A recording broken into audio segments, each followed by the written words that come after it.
السلام علیکم. زه هومیوپیتک ډاکټر شبیر احمد تاسو ته مخاطب یم. نن زه تاسو ته داسې یو میډیسن ښیم چې د هغې مؤثر رول چې کوم دی هغه د زنانو په بیمارو کې دی.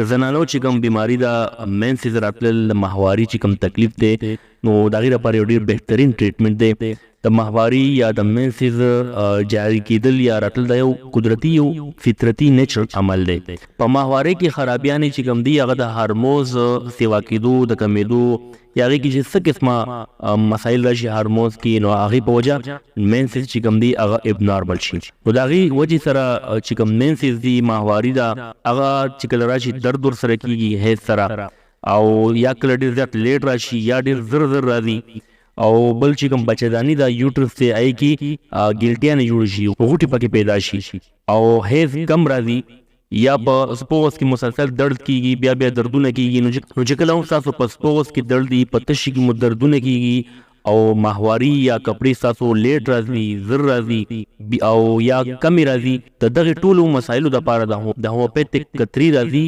HR21 HR21 یا HR 21 نمبر. دا چې تاسو هومیوپیتک سټور ته لاړ شئ ډېر په اسانه ورته میلاو شي. مسعود هومیوپیتک فارما یو کمپني ده، د هغې HR21 نمبر به تاسو راواخلئ. او چې څومره زنانه پیغلې چې د بلوغت دوران کې یا چې کوم سنیاس ورته وایي، کوم چې مینوپاز ورته وایي، کله چې دا ماهواري بالکل مکمل بندېږي، هغه ټایم کې چې څومره تکلیفونه یا چې د مینسز ابتدا کېږي، ماهواري چې کوم ورځو کې شروع کېږي، د هغې چې څومره تکلیفونه وي، نو په هغه ټولو تکلیفونو کې هغه درد کېږي یا مینسز سیوا کم راځي، نو هغه ټولو تکلیفونو کې HR21 ډېر ښکلی کار کوي. کوم چې کوم زنانه مینسز دي، ماهواري هغه نارمل حالت ته راولي او باقاعده کوي، یا ډېر لیټ یا زر دا بیا نه راځي انشاءالله دې دوا استعمال سره. د دې دوا استعمال طریقه دا ده چې 15 نه 10 کترې هر 2-3 غنټې پس چې کوم دی یو ګیلاس اوبو کې اچوئ یا نیم ګیلاس اوبو کې اچوئ او غسل کوئ. کله چې فایده وشي، حالت نارمل شي، نو بیا سهار غرمه ماښام استعمالولی شئ 15 نه 10 کترې.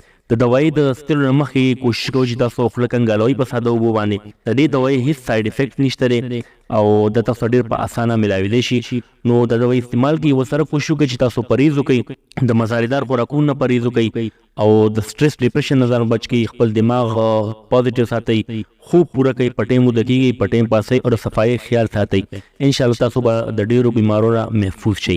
که دا ویډیو تاسو ته څه فایده درکړي، تاسو خوښي وي، نو کمنټ وکړئ، لایک کړئ، او دا ویډیو نور خلکو سره هم شیر کړئ چې هغوی ته هم فایده ورسي.